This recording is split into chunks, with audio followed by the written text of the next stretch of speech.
बिस्मिल्लाहिर्रहमानिर्रहीम। अस्सलाम वालेकुम। मैं हूं फ़हीम अख्तर, एक नए व्लॉग के साथ हाजिर खिदमत हूं। नाज़रीन, आज का जो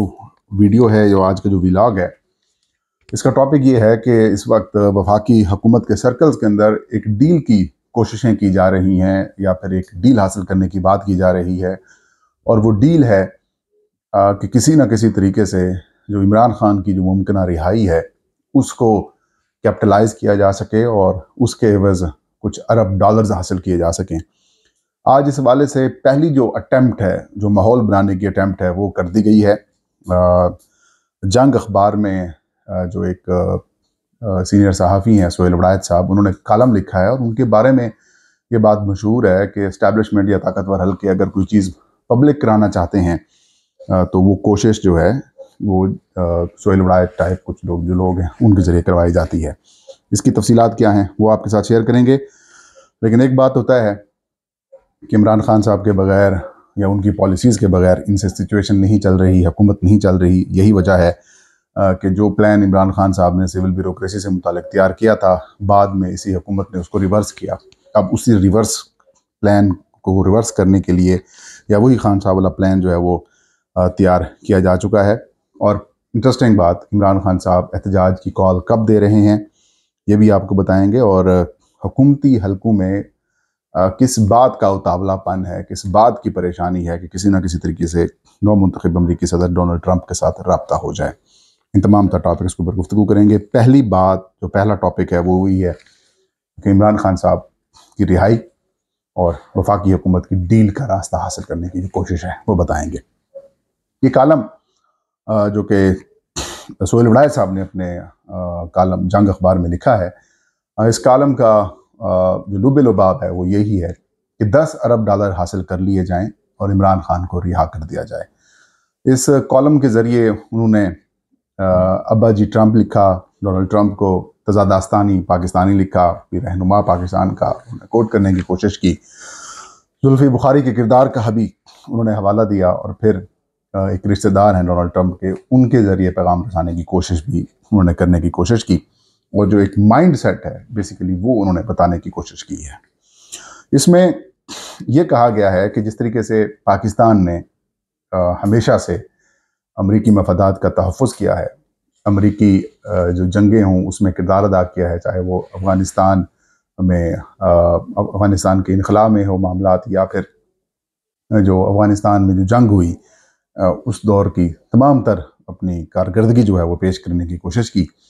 और ये कहा कि जिस वक्त परवेज़ मुशर्रफ ने भी डील की थी तो नवाज शरीफ के लिए डील का रास्ता जो है वो सऊदी अरब की तरफ से निकाला गया था, और सऊदी अरब ने जो है वो 5 साल तक पाकिस्तान को सस्ता या मुफ्त तेल फराम किया। इसी तरीके से अब यही कोशिशें जो हैं वो करने की कोशिश की जा रही है, और ये तासुर दिया कि अमेरिका अगर 10 अरब डॉलर पाकिस्तान को देगा तो पाकिस्तान जो है वो या फिर पाकिस्तान की जो रियासत है वो फिर इमरान खान साहब की जो रिहाई है वो कर देगी। और साथ में उन्होंने ये भी कहा कि इस हवाले से जो मुख्तलिफ कोशिशें हैं वो शुरू कर दी गई हैं, और अमेरिका यानी कि डोनाल्ड ट्रंप की इस हवाले से शदीद ख्वाहिश को और शदीद बेचैनी का भी उन्होंने कहा कि वो बड़े बेचैन हैं कि इमरान खान ने हमें एक बड़ी जंग से निकाला था, और एक बाइज़्ज़त और पुरअमन जो इनखला है अमरीकी और नेटो फोर्सेस का वो अफगानिस्तान से उन्होंने करवाया था, और उसके लिए उन्होंने बड़ा कलीदी किरदार अदा किया था। लेकिन बीच में सऊदी अरब, यूएई, कतर के मामलात के हवाले से भी उन्होंने हवाला दिया, और ये कहा कि वहाँ से भी जैसे पहले नवाज शरीफ के लिए कोशिशें की गई थी वैसे ही अब कोशिशें जो हैं वहाँ से हो सकती हैं। और इस बात को थोड़ी सी तक़वियत यहाँ से भी मिलती है कि 2 हफ्तों में वज़ीर आज़म शहबाज शरीफ साहब ने सऊदी अरब के 2 दौरे किए हैं। पहले वो जो एक इन्वेस्टमेंट, सऊदी इन्वेस्टमेंट के हवाले से फैसिलिटेशन प्रोग्राम है, उसमें उन्होंने शिरकत की फ़ोरम में, और अब जो अरब लीग इजलास चल रहा है उस हवाले से दौरा किया है। यहाँ पर इस वक्त भी वज़ीर आज़म शहबाज शरीफ सऊदी अरब के अंदर मौजूद हैं। तो इस बात को तासुर देने की कोशिश की जा रही है कि सऊदी अरब के ज़रिए डोनाल्ड ट्रंप से रब्ता किया जाए, उनके साथ ताल्लुकात बनाने की कोशिश की जाए, और अगर डील की कोशिश की भी जाती है तो सऊदी अरब के ज़रिए, यूएई के ज़रिए या फिर कतर के ज़रिए पाकिस्तान में इन्वेस्टमेंट करवाई जाए, और फिर इस इन्वेस्टमेंट के नतीजे में इमरान खान साहब की जो है वो रिहाई अमल में जो है वो लाई जाए। अब बात बड़ी सिंपल है,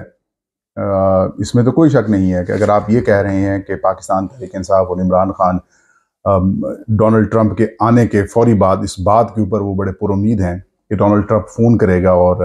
इमरान खान साहब जो हैं वो रिहा हो जाएंगे, तो ये कहानी की हद तक तो अच्छी लगती है, लेकिन इसका हकीकत से किसी किस्म का कोई ताल्लुक नहीं है। पाकिस्तान तहरीक इंसाफ और इमरान खान साहब खुद इस बात को तस्लीम भी करते हैं और उनका ये एतमाद भी है और उनका ये कहना भी है कि हम सिर्फ चाहते हैं कि जो बाइडन इंतज़ामिया ने जो कुछ किरदार अदा किया, जो वो न्यूट्रल नहीं थे इस सारे प्रोसेस में या फिर मामले में, वो बराह रास्त इस सारे मामले के अंदर मुलविस थे। हम सिर्फ ये चाहते हैं कि डोनाल्ड ट्रंप इंतज़ामिया पाकिस्तान से मुतालिक मामलात के अंदर कोई मुदाखलत ना करे, और वो जो मुदाखलतें बाइडन इंतज़ामिया कर रही थी पाकिस्तान से मुतालिक, वो उनमें वो सिलसिला अपना जारी ना रखे और सिर्फ न्यूट्रल हो जाए, और अगर वो गैर जानिबदार रहते हैं तो फिर हम खुद निमट लेंगे इन सारी सूरत हाल से। क्योंकि इमरान खान और पीटीआई का ये समझना है कि अगर इस्टेब्लिशमेंट न्यूट्रल नहीं होती या फिर अमेरिका अगर न्यूट्रल नहीं होता तो फिर इस्टेब्लिशमेंट को आशीर्वाद उनकी हासिल होगी, अगर अमेरिका न्यूट्रल हो जाता है तो फिर इनकी आशीर्वाद ख़त्म हो जाएगी, और जो एक खोखली बुनियादों के ऊपर हुकूमत कायम है या जो खोखली बुनियादों के ऊपर ये सिस्टम कायम किया गया है, ये ज़्यादा देर टिक नहीं सकेगा। और यही वजह है कि तहरीक इंसाफ जो लॉबिंग भी कर रही है वो भी यही कर रही है कि पाकिस्तान में जो बुनियादी इंसानी हकूक़ की खिलाफ वर्जियाँ हो रही हैं उनके ऊपर बात की जाए। पाकिस्तान में जो डेमोक्रेसी के साथ जो कुछ हो रहा है, जो इंतखाबात में जो कुछ हुआ, उनके ऊपर भी अमेरिका की जानिब से जो मुसलसल इनकी हिमायत की जा रही थी उस सिलसिले को तर्क किया जाए। और जो एक मैसिवली विक्ट्री हासिल की है डोनाल्ड ट्रंप ने, उसके बाद उम्मीद यही है, क्योंकि हम बेस करके बैठे हुए थे वार इकॉनमी के ऊपर, अब वार इकॉनमी का जो फेज़ 2 है उसकी तरफ मामलात नहीं बढ़ पा रहे, और यही वजह है कि अब डील्स की कोशिशें शुरू कराई जा रही हैं कि 10 अरब डॉलर किसी न किसी तरीके से इमरान खान की रिहाई के एवज मिल जाएं, चाहे वो सऊदी अरब से मिलें, यूएई से मिलें, कतर या कुवैत से मिलें, कहीं से मिलें, लेकिन वो हमें मिल जाएं। लेकिन इस सारी सूरत हाल के अंदर एक और भी इंटरेस्टिंग स्टोरी आज सामने आई है, वो ये है कि वज़ीर आज़म शहबाज शरीफ जो है वो काफ़ी ज़्यादा ईगर हैं, वो काफ़ी ज़्यादा ख्वाहिशमंद हैं, काफ़ी ज़्यादा कोशिशों में हैं कि किसी न किसी तरीके से डोनाल्ड ट्रंप के साथ टेलीफोनिक बराह रास्त रब्ता उनका हो जाए और वो उनको मुबारकबाद दें। और कामरान यूसुफ साहब ने आज खबर दी है और ये कहा है कि दफ्तर खारजा को या फिर जो दीगर हुकाम हैं अमेरिका में पाकिस्तानी जो एम्बेसी है उनको ये टास्क सौंपा गया है कि किसी न किसी तरीके से वज़ीर आज़म शहबाज शरीफ का जो नौ मुंतखब अमरीकी सदर हैं डोनाल्ड ट्रंप, उनके साथ जो है वो रब्ता करा दिया जाए। इंटरेस्टिंग बात यह है कि जैसे ही इलेक्शंस में डोनाल्ड ट्रंप ने कामयाबी हासिल की, जो सऊदी क्राउन प्रिंस हैं मोहम्मद बिन सलमान, उन्होंने टेलीफोन किया डोनाल्ड ट्रंप को, उन्होंने उनको मुबारकबाद दी और उनके अच्छे ताल्लुकात हैं। और जिस वक्त मोहम्मद बिन सलमान ने कामयाबी के लिए टेलीफोन किया तो army chief general Syed Asim Munir साहब जो हैं वो सऊदी अरब में थे। इसको जोड़ा जा रहा है, लेकिन कोशिशें बहुत ज़्यादा की जा रही हैं कि किसी न किसी तरीके से अमरीकी इंतज़ामिया के साथ, जो नौ मुंतखब अमरीकी इंतज़ामिया है उनके साथ जो है वो मौजूदा हुकूमत आगे बढ़े और उनके साथ बातचीत करे और आगे चले। अब तक मोहम्मद बिन सलमान और नरेंद्र मोदी के साथ रब्ता तो हो चुका है इस खिते के पॉइंट ऑफ व्यू से अगर हम बात करें, लेकिन अभी तक पाकिस्तान के साथ बाज़ाब्ता तौर पर डोनाल्ड ट्रंप का रब्ता नहीं हो सका। अलबत्ता वज़ीर आज़म शहबाज शरीफ ने सोशल मीडिया के ज़रिए उनको मुबारकबाद दी है। अब जो दूसरी बड़ी बात है इस सारी सूरत हाल का अगर आप क्रक्स देखें तो वो ये है कि जो वार इकॉनमी को बेस करके बाइडन इंतज़ामिया के साथ जो उम्मीदें वाबस्ता की हुई थी हमारे ताकतवर हल्कों ने और हुकूमत ने कि एक वार इकॉनमी शुरू की जाएगी, अफ़गानिस्तान के साथ लड़ाई झड़ाई वगैरह जो भी होगा उसके ज़रिए डॉलर्स आएंगे, ये मामलात होंगे, वो मामलात होंगे, तो वो कहानी तो ख़त्म हो गई है। और अब इस बात की अंडरस्टैंडिंग हो चुकी है हुकूमती हल्कों की हद तक कि इमरान खान साहब की जो पॉलिसीज़ थी उन्हीं के बगैर अब हम नहीं चल सकते। इमरान खान की पॉलिसीज़ के बगैर हुकूमत का चलना नामुमकिन होगा। और इसी तरह दौरान एक ख़बर ये सामने आई है कि जो इमरान खान साहब के दौर में ब्यूरोक्रेसी को, सिस्टम को, ब्यूरोक्रेटिक निज़ाम को बेहतर करने के लिए जो एक पॉलिसी पाकिस्तान तहरीक इंसाफ की हुकूमत ने या फिर इमरान खान साहब की हुकूमत में बनाई गई थी, उसको शहबाज शरीफ हुकूमत ने पहले तो रिवर्स किया, ख़त्म किया और अब उसको दोबारा इम्प्लीमेंट करने की तरफ भी जा रहे हैं। ये इस बात की भी दलील है कि जो जो काम खान साहब कर के गए थे या फिर कर रहे थे, अब उनको चलाना इनके लिए मजबूरी है। अब आगे आते हैं, खान साहब जो तहरीक है वो उसका ऐलान कब करेंगे। सवाबी का कल तो एक बड़ा जलसा पाकिस्तान तहरीक इंसाफ ने कर लिया और इस जलसे में खैबर पख्तूनख्वा और पंजाब से और कई शहरों से तहरीक इंसाफ के वर्कर्स वहाँ पर पहुँचे और बड़े पुरुमीद थे कि आज ऐलान कर दिया जाएगा कि हम इस्लामाबाद की तरफ पेशकदमी कर रहे हैं, लेकिन ऐसा नहीं हो सका। तो इमरान खान साहब ने आज वाजे कर दिया कि जल्द मशावरत के साथ मैं तारीख दूंगा और इम्कान ये ज़ाहिर किया जा रहा है कि नवंबर के आखिरी हफ्ते में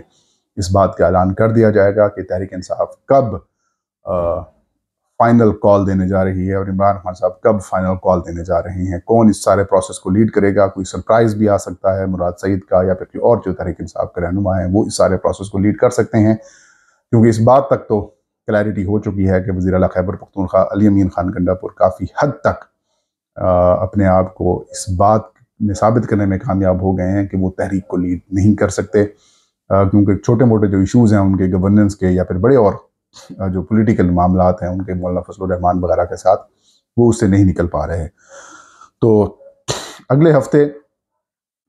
इस हवाले से अहम डेवलपमेंट सामने हो सकती है और ये कॉल फाइनल कॉल होगी। और ये इस वक्त माहौल भी बन चुका है, ट्रंप की सूरत हाल भी वाज़ेह हो जाएगी, हमारे इस्टेब्लिशमेंट के मामलात भी क्लियर हो जाएंगे, क्योंकि अब तक तो काफ़ी ज़्यादा परेशानी लाहक है। ये आज का व्लॉग, मुझे इजाज़त दीजिए। अल्लाह सब कामयाब नासिर।